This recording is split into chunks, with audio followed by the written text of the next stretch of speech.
Hello everyone, welcome to GrowthVines. Thank you for watching. We bring you the second episode, the minimum proof needed for a podcast series. Very happy to introduce second guest to the podcast, Nikhil. We have been ex-colleagues at Oyo. He has had a very long stint with Oyo, has done multiple roles with Oyo, and has had significant contribution towards growing Oyo, both in the Indian market as well as the US market. He now works with Mensa. He heads the entire D2C function there, growing brands on their own websites. That is the entire function which he heads there. Very, very excited to have Nikhil here with us. I will add Nikhil to the podcast, and I'll also let him share more context about his experience. Hey, hi Arjo. How are you? And good. You are based out of Bangalore, right, Nikhil? I think. Yeah, I'm based out of Bangalore. Yes, I'm based out of Bangalore. Yes, we are headquarters in Bangalore. Great. And is it still as hot as we heard, or has things? No, luckily since last few weeks it has started raining. So yeah, Bangalore is back to its usual weather now. Luckily, yeah. Perfect. Yeah. Perfect.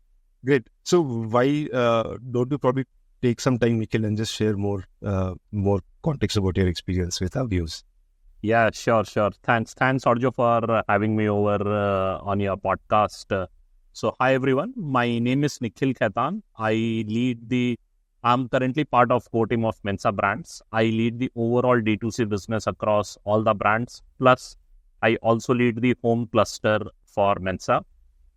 Before this, I was with Oyo. I was there for close to 8 years, been in operations, sales, digital marketing, both for India and international markets. Before this, I was with Housing.com for a couple of years. So yeah, in total, it's been largely into consumer tech internet startups for like close to 11 years now. Yeah.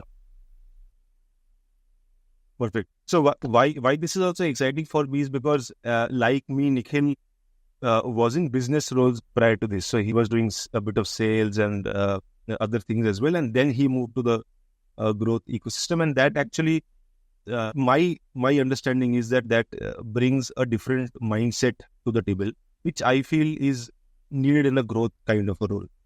Yeah. But yeah, we will talk more about that. At Mensa, Nikhil, how many brands do you now handle, as in what would be the portfolio like at Mensa? So overall at Mensa, we have an ecosystem of close to 20 brands, Arjo, across fashion, home, beauty and personal care and FMCG. Within that, as far as D2C is concerned, I think there are around 10 to 12 brands which are like key focus from an D2C perspective. Rest are more on, let's say, marketplace, offline, that kind of stuff. But the idea is to make D2C relevant enough, big enough for all the 20 brands. Perfect. Great. So let's start off, Nikhil, and I'll pick from your experience and your diverse background and context of growth roles which you've done.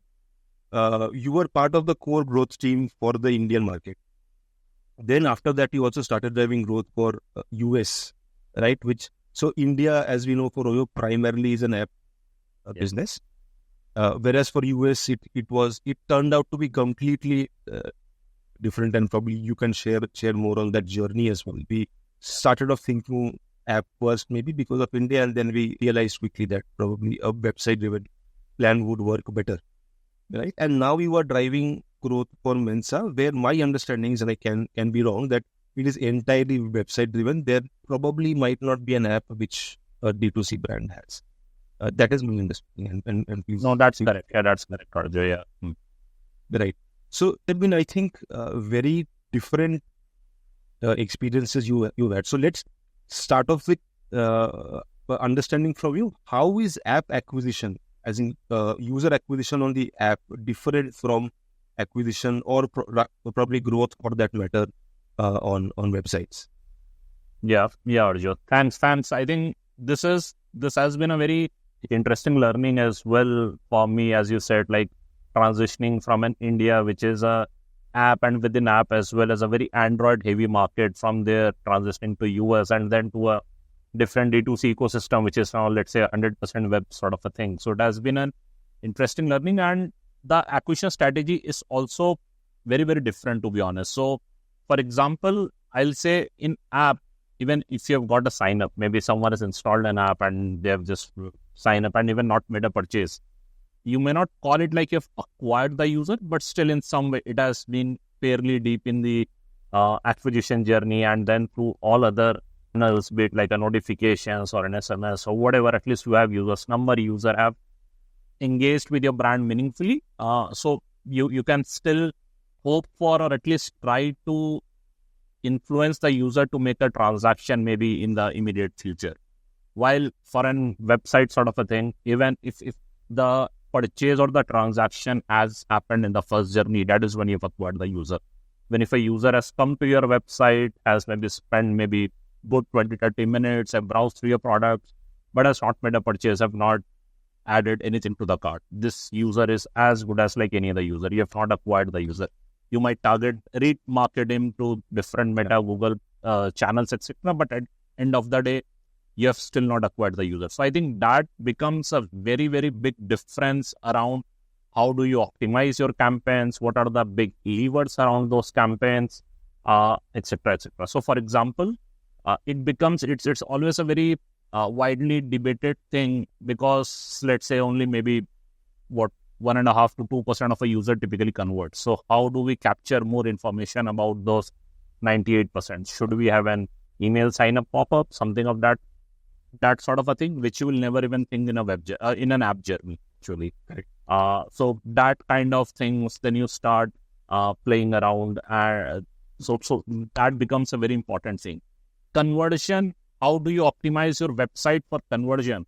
That itself becomes a very, very important lever for an perf marketing guy on web as well, because you will acquire the user when the conversion has happened. While maybe on an app, yeah, definitely conversion is a very important lever there as well. But even let's say pure perf marketer guy can still think of, let's say, acquisition and sign up. Maybe let's get the user to sign up, and then maybe conversion can be optimized, can be slightly phase 2 sort of a thing, while phase 1 maybe to onboard the user so that at least you get that scale.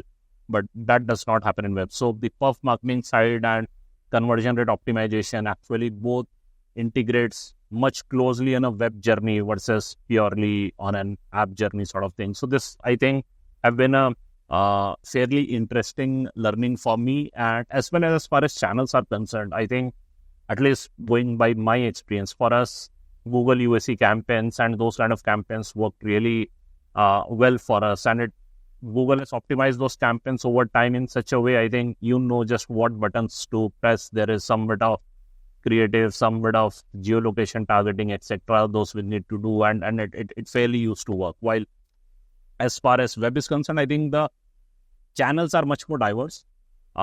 Meta becomes significantly bigger. While Google is also there, Meta becomes significantly bigger. On Google as well, the PMAX campaigns, search campaigns, they becomes very, very relevant. Content marketing and SEO becomes very, very important acquisition channels on web versus an app, and hence maybe likes of even influencers and everything also becomes fairly important for web. Compared to app, I'm not saying these things are not important for app, but yeah, just give it a choice. The relevance and significance of these platforms for a web acquisition is fairly higher when it comes to app. Yeah, so I think these are some of the important difference between both these channels. Yeah. Perfect. A small question, Nikhil. I heard you use the word perf. And those days I used to hear people saying performance entirely.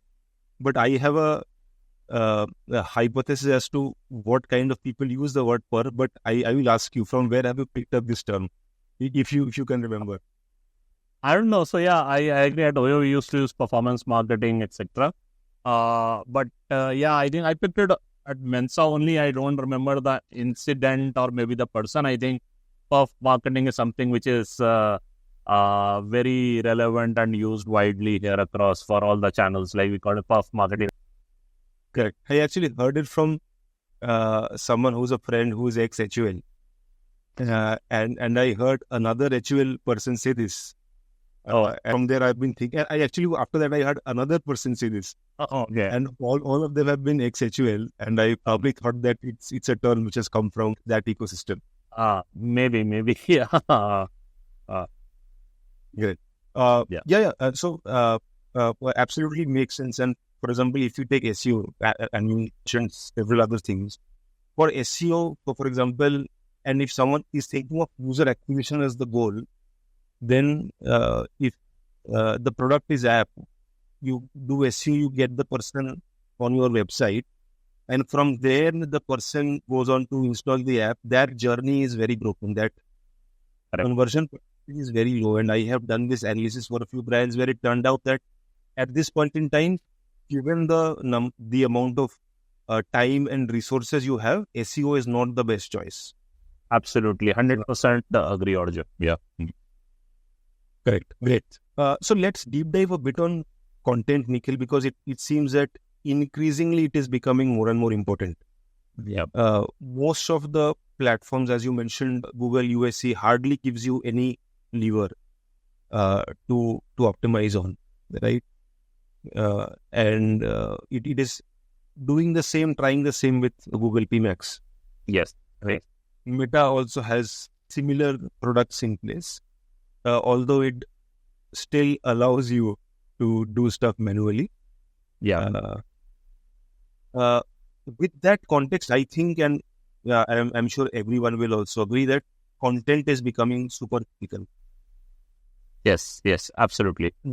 If you were to think about content for a hospitality versus content for a D2C brand versus something else, and maybe even with the context of website versus app, right? So for OYO, for example, you are selling high quality, affordable hotel rooms, right? Where probably there should be some intent of the person to travel, right? You are not inspiring someone to travel. Right? Absolutely correct. Yes. Similarly, for a D2C brand, it can be of both types. It can be an aspirational product, which is not a need per se, but if someone loves to shop, that person can go and buy. Or it can be a very need-based, let's say, health benefit, which the person is probably buying anyway from a different source, etc. So there might be two different types of products: hardcore need versus aspiration. Yeah.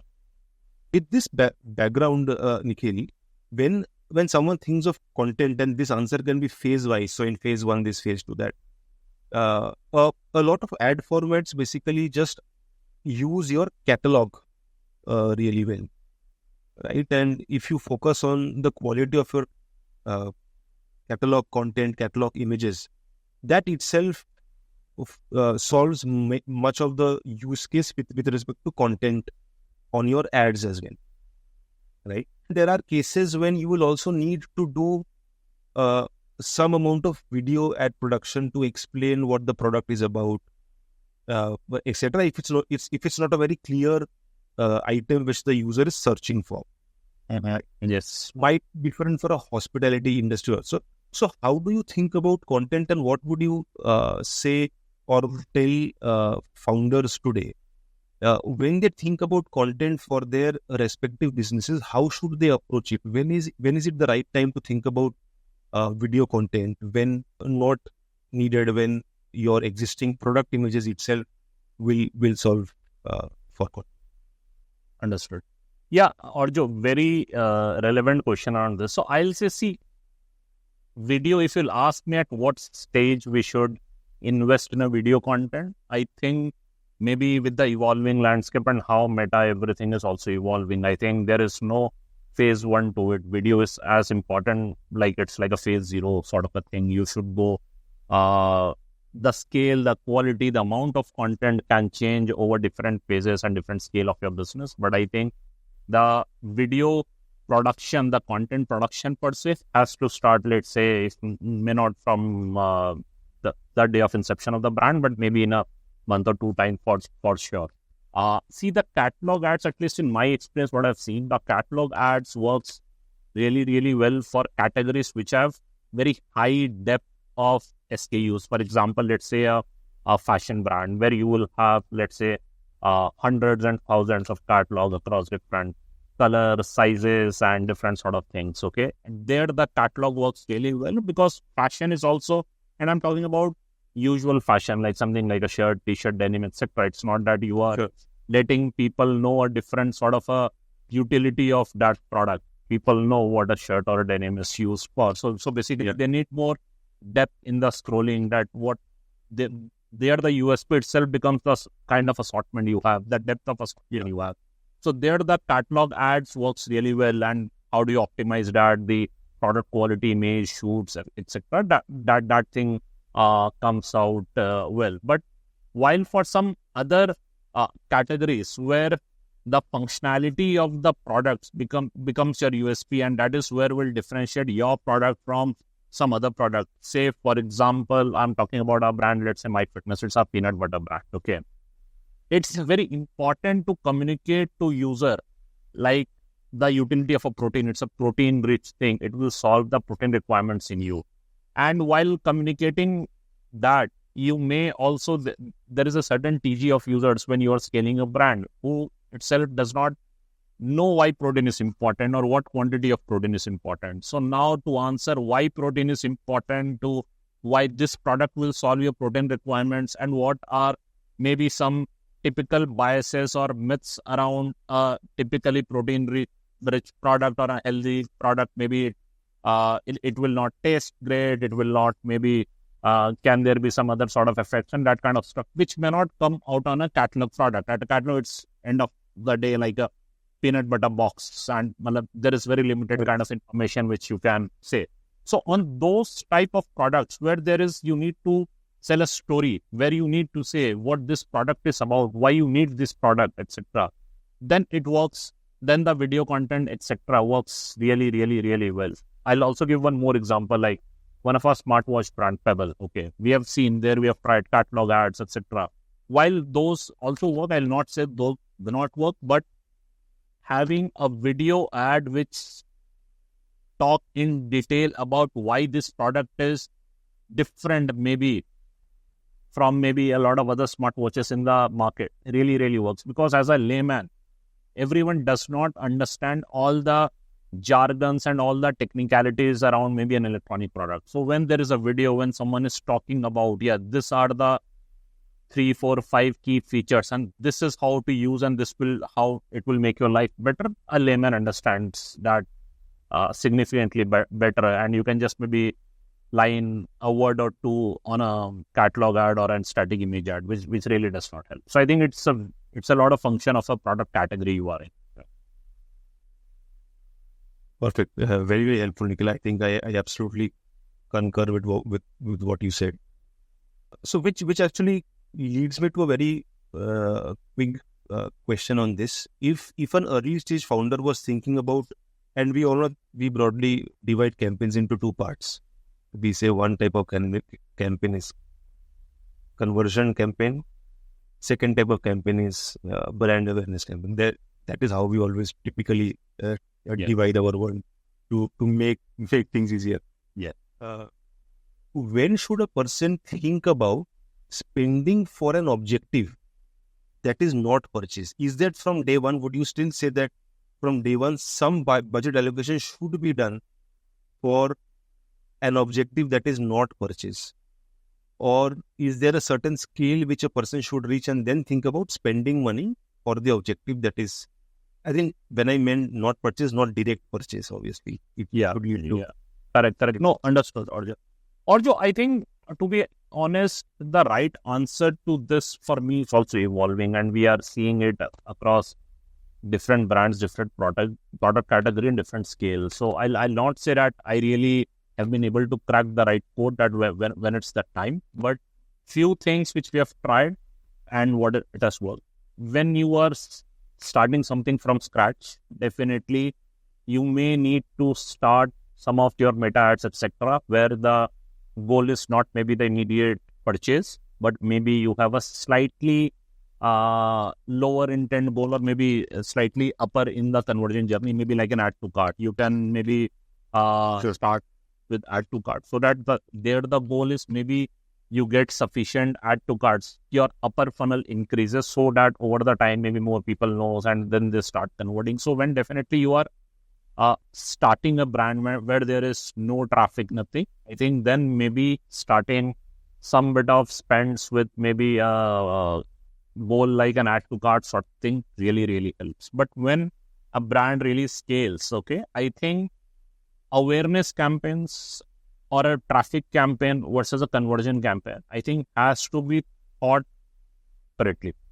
For example, let's say a brand, and I think just from a pure ROAS perspective as well, they should not get mixed.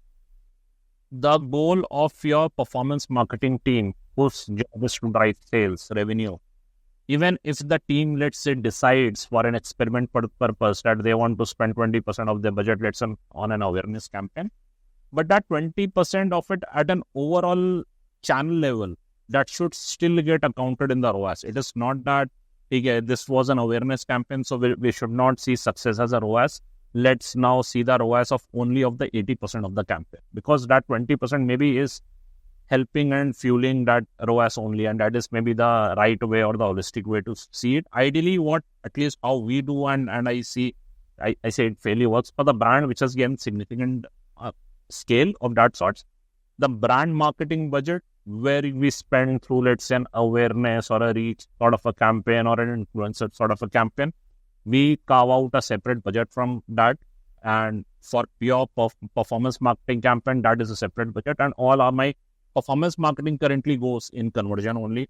Very minuscule for a sizable brand, but the scale is beyond a certain point, maybe 5% or even less than that, maybe can go on some bit of traffic add to cart sort of campaign, but not much. And there also, as an overall channel, I still see ROAS as the goal, no other metric for those 5% campaign as well. While there is a separate brand marketing spend, and that there is a separate person who does all the media planning of that brand marketing. Maybe they may come to our performance marketing team that they want to run maybe a reach and frequency campaign that the team may run, number, and then the success metrics are different. Maybe if it's a slightly longer term campaign, we should see metrics like, let's say, how our organic searches have grown on Google, how our organic, if it's a D2C brand, how our organic. So you mean brand searches, basically. Brand searches have grown. Unique brand searches have grown. Similarly, it has grown on marketplaces, let's say like an Amazon, how many people are looking for. Then maybe you cannot do it, let's say, for a very small budget or a short burst campaign. If there is a plan of doing a sustenance sort of a campaign, that is when this metrics should do. Yeah. So that is how maybe we think about it. Yeah. Just to summarize, maybe to start with, definitely we need an add to cart sort of a campaign to build an upper funnel. Otherwise, the campaign just does not scale. While beyond a certain scale, I think the brand spends, the awareness spends, and the performance marketing spends have to be thought very, very differently. May roll up to the same leader, but within the team who executed has to be very different, with very different set of priorities and goals set. Yeah. Nice.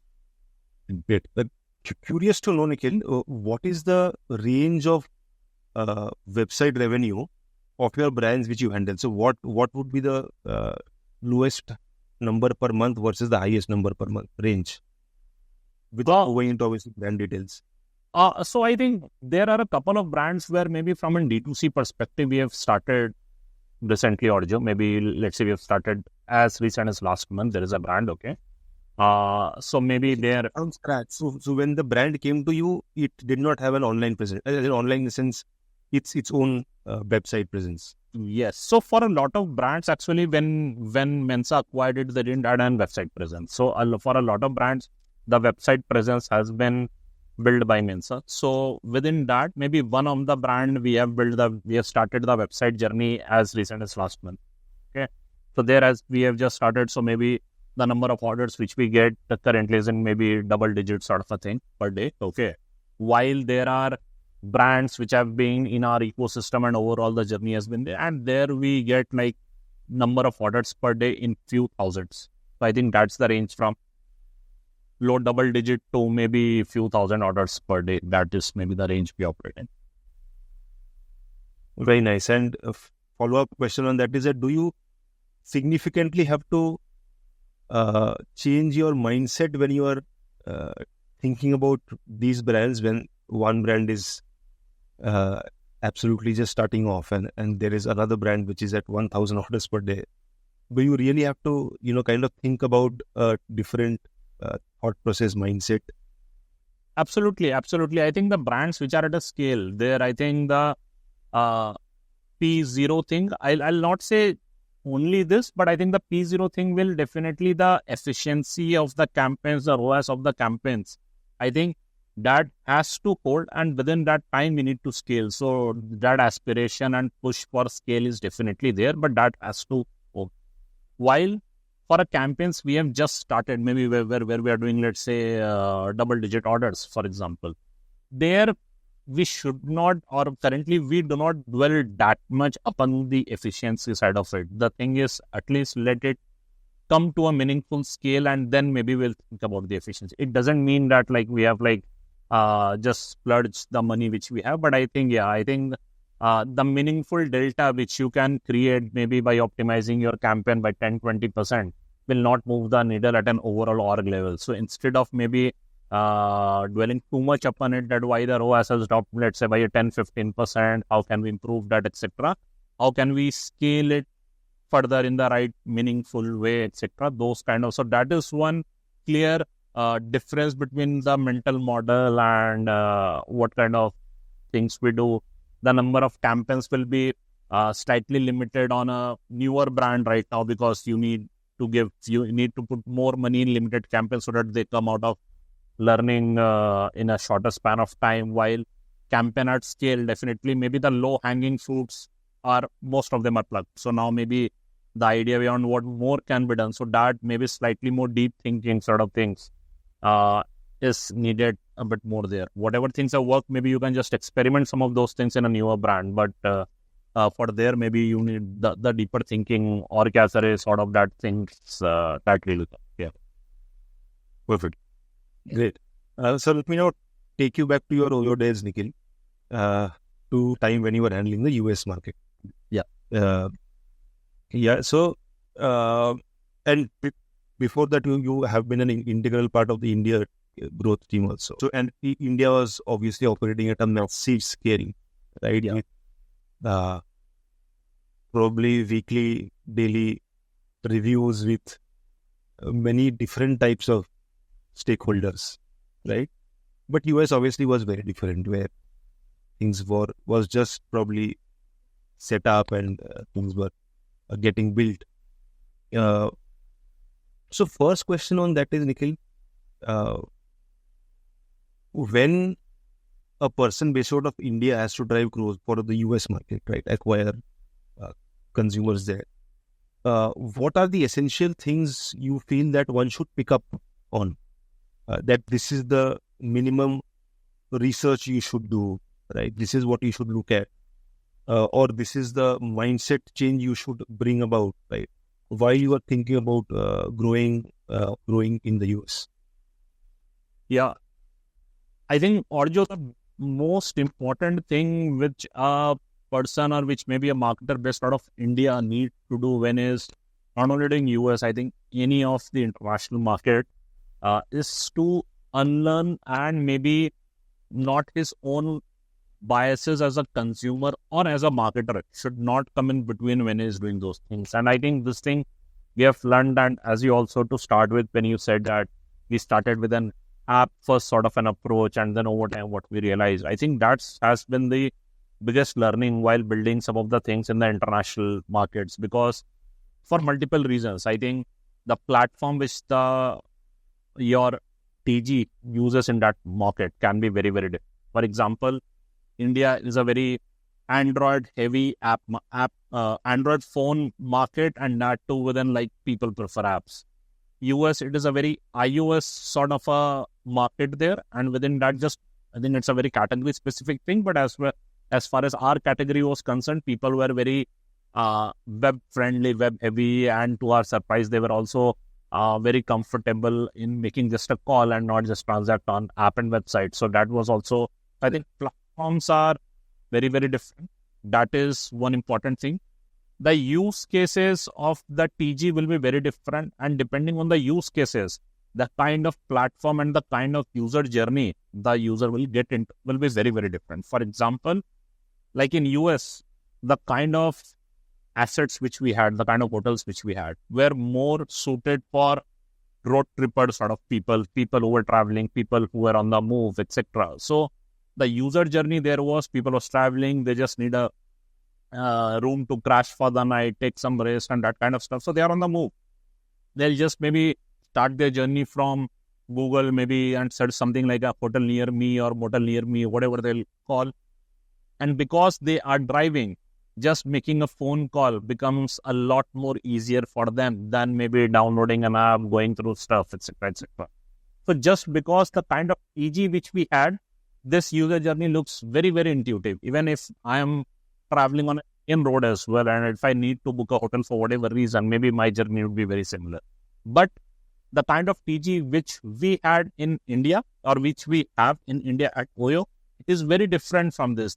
We have more of city hotels where people book, people for travel, people for family reasons, etc. And there's more of city hotels. So then the app journey becomes really, really more intuitive because you stay in this city, you've been to this city often, you know the hotels, and hence the frequency and everything becomes very, very different. You know which hotel you want to go and that kind of thing. So I think the most important thing is to fight with our own biases, both as a consumer as well as a marketer, which we may have acquired in India, fight with that and just relearn that from that newer market, that what is the TG, why they are booking with us, what is their use case, what are the platforms they prefer, and then plan a media strategy and marketing strategy accordingly. Otherwise, we spend a lot of dollars, we spend a lot of time, and then we pick this. I think this is the most important thing which building in the international markets have taught.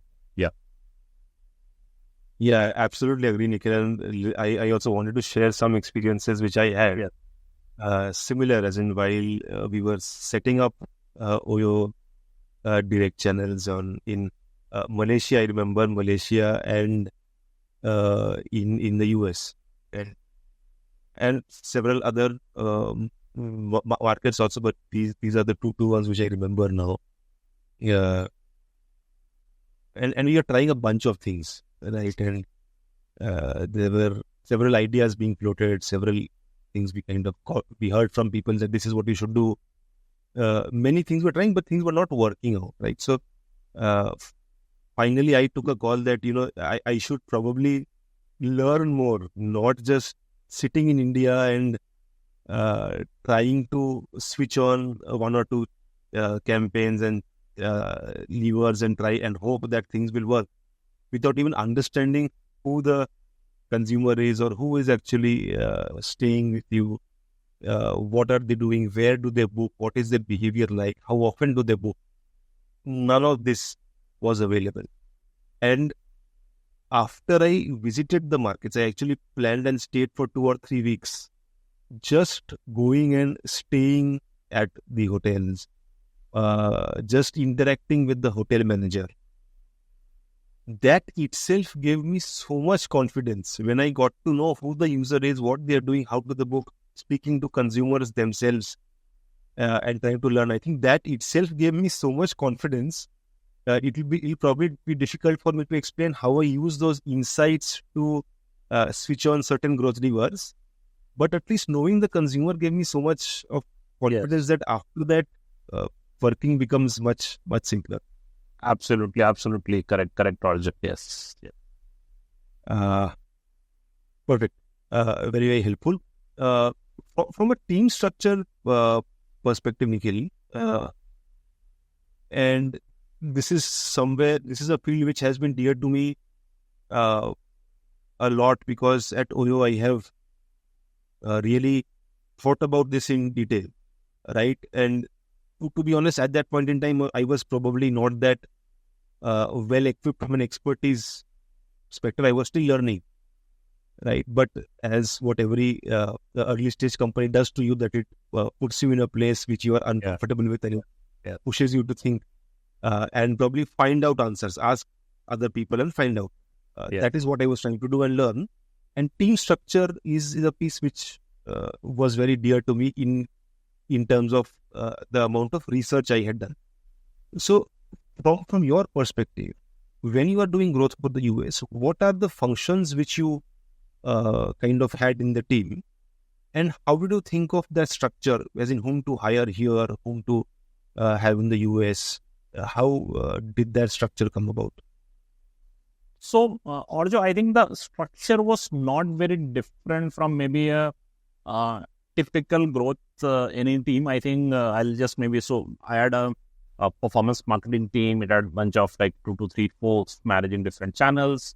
Then I had a CRM/retention team. Again, they were like split into, someone was all the various elements of retention, design thinking, content thinking, someone was doing email notification and that kind of stuff. So that was the second piece. As I also said that call center became an important growth channel for me in the US context. So there was a call center guy managing the call center operations. I had an analytics team for all the reporting, dashboarding, and just being the central source of truth. I think this were maybe the key 4 functions for me. Okay. And I think typically, whatever, be it an India team, international team, or even let's say at a D2C ecosystem at Mensa, I see this 4, maybe you can add affiliates, etc., depending on the market you operate with. But these are the broad pillars of a growth team, and maybe you over-index on 1 or 2 of them, depending on the market, depending on the channel, and depending on the scale we are in. For example, when we were in if I remember, the India growth sort of a thing, where the scale was huge, and I think the retention was, I think, slightly bigger or more important, okay, than the pure performance marketing sort of a thing. So that is maybe the team was over-indexed into in terms of maybe resources and everything around that, because we had a huge base, and how do we increase our LTVs and maybe increase their frequency and those kind of stuff was much more important as a growth lever and an immediate org priority sort of a thing. While for a relatively a newer business or business which is slightly early in their growth journey, I think indexing a lot on the performance marketing or a user acquisition side of it makes much more significance, because the scale currently is not that big enough that you will be able to drive enough dollar value just maybe by improving the retention by a few percentage points. So I think just depending on the scale where the business is in, the priority or the how do you strengthen your team in each of these functions is typically different. As my style of managing the team and maybe leadership goes, there are, I'll say, few growth hack and big bet sort of things which you may feel may not directly sit into a performance marketing or a retention sort of thing, that I typically like to operate directly with me. I directly manage that till the time there is fair bit of, I'll say, ambiguity in that project, how it will pan out. Even my thinking is evolving. I myself don't know what needs to be done. It is just to have some directional thing. So till the time I have a very some bit of reasonable confidence on the success as well as how it can be executed, I think that is what I typically keeps with me. And once maybe that reasonable confidence is built, depending on the channel which can drive it, I try to maybe divide it within the limits. So that is maybe typically how I plan my team and how do I plan our day-to-day workflows here. Perfect. And from need to have certain resources or functional resources in the US versus in India, how did you see that pan out? Was that something that is really needed, or is it okay to start with not having anyone there? No, I think to start with, definitely may not have a full-time resource per se, but having some way of figuring out maybe having some person there who has its ears close to the ground, which I said, knowing the user, knowing the platform, knowing what their journey is really, really important.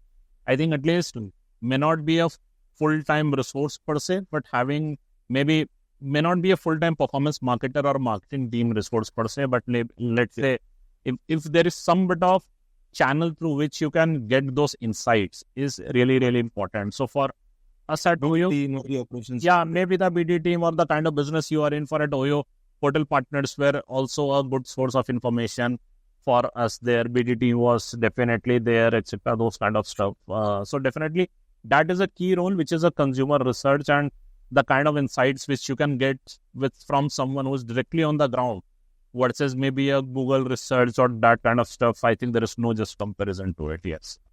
Absolutely. Yeah. Perfect. I'll pick one of the things which you said before this, Nikhil, and probably expand on that. For people who are not really in growth roles, for them from outside, it seems like growth is mostly digital and scaling, etc. But you, as you mentioned, and we saw that play out for US, one of the most important channels was call centers, where you have your Google business listings in place, sorted out, right? You do the hard work of ensuring you get more and more reviews, ratings, the quality is sorted, and then you get calls, and then you have to ensure the call center efficiency to drive growth. So the funnel you are looking at then is not traffic and PDP views and all of that. You're looking at a different funnel. You're looking at calls attempted, calls received, and all of that. So yes, it's not just digital. It's trying to figure out what works for the market, for the consumer. Correct. Yes, and then you build your own funnel there, and you try to solve. Yeah. Perfect. So this has been extremely helpful, Nikhil. Thank you so much. I'll probably want to end this thoughts from you on, and this is because you mentioned that you are also taking up projects at Mensa which are from scratch, right? And you are basically scaling them up. And you are probably the one who knows what life is on the other side, right? So hence, probably the patience which you might have with the few things you are doing early on now is probably more, because you know that it is going to grow into something meaningful in the future. Yeah. So would love to hear or use, Nikhil, on early on, what are the challenges which people face when they are setting up and then going from the 0 to 1 phase, right? And then what are the things that people should keep doing to kind of mitigate that or solve those, right? So early on, what are the bigger issues which people face, and what should they keep doing to kind of mitigate that? So early on, you mean when maybe starting a brand from a 0 to 1 journey, what are the initial challenges? This is what, if I understood the question correctly? Yes. Yes, correct. Yeah. So I think, Arjo, in the initial days, I think, especially now when in a market like India, when there is such a big, I'll say so much of D2C brands in that 0 to 1 sort of a scale who are just trying to do a lot of stuff. I think the biggest thing is to figure out what actually your product is about. I mean, why, just having that clarity in your head that why someone will buy your product. Is it just one among the 1,000 different markets, things in the market, or is it really something which differentiate your product? And then once you have that clarity, how it is coming out in your creatives and that kind of stuff. I think this may not be just a 0 to 1 answer, but I will still insist on trying to solve this in 0 to 1 sort of thing, because it can just, if you have that clarity, it just gives that scale really well. And it's not that you have reached to a 10 scale and then you are figuring that out, it would not yield, because then you will invest a lot of money at that point of time to reach 10. So just figuring that thing out really, really works. And now for a D2C brand, I think just having a ROAS sort of, it is very important in a 0 to 1 stage. I think some of the things solved early really helps is how do you structure your team as well, more in terms of their KPIs, etc. I don't think that just having a ROAS as a KPI for anyone within the team is doing justice to it. The growth leader of your team or someone who is responsible for driving the overall D2C business, I think needs to have an overall holistic view. Why I'm saying just not the ROAS? Because the thing is, let's say, and both of us have seen this, the delivery rates becomes a very, very important piece in the puzzle for a D2C brand. Now, if you do not have any friction or any incentive on how to drive prepaid rates. Your ROAS and everything can like shoot up like anything. Your delivery rates will be at, let's say, less than 50% sort of a thing. You may see that a lot of gross orders have come in, but has not transitioned into any net revenue. And you have incurred heavy cost in logistics. So you will like bleed like anything. So at least I'm not saying optimizing for these things in a 0 to 1 scale, but at least having the visibility, being aware of the pitfalls which may happen for a D2C brand if you blitzscale your campaign and just get excited with stuff like, I'll say, vanity metric like gross orders, etc. I think these are the pitfalls should be aware of, and then we can take a call depending on our immediate priorities and our overall growth strategy, what we want to focus on right now, what we don't want to focus on. But being aware of these pitfalls really helps and avoid us in taking any knee-jerk reactions few months later, and we are then up for a shock and surprise. I think maybe just having those visibility really helps.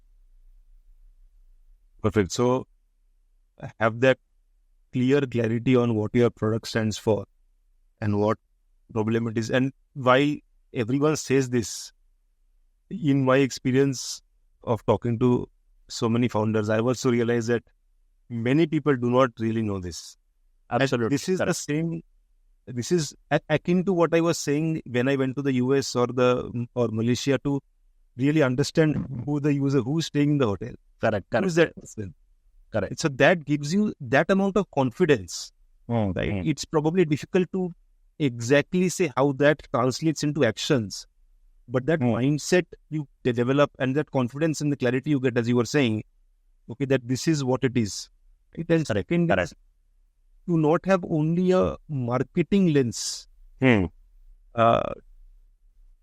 which is why we call ourselves growth practitioners and not the pure performance marketers. Yes, because the idea is to get to a objective which is aligned to the business, and that might cut across other functions. Correct. Yes. Not one function. Yes. Great. That's a great end to episode, Nikhil. Thank you so much for finding time today. It's a Sunday when we are recording. Thank you so much for finding time for us. And we hope to do this again. We have just kind of started off, and maybe in the future we can plan something on site as well, and meet and do this in a proper. And sure, Arja. Thanks for inviting me. It was great chatting with you.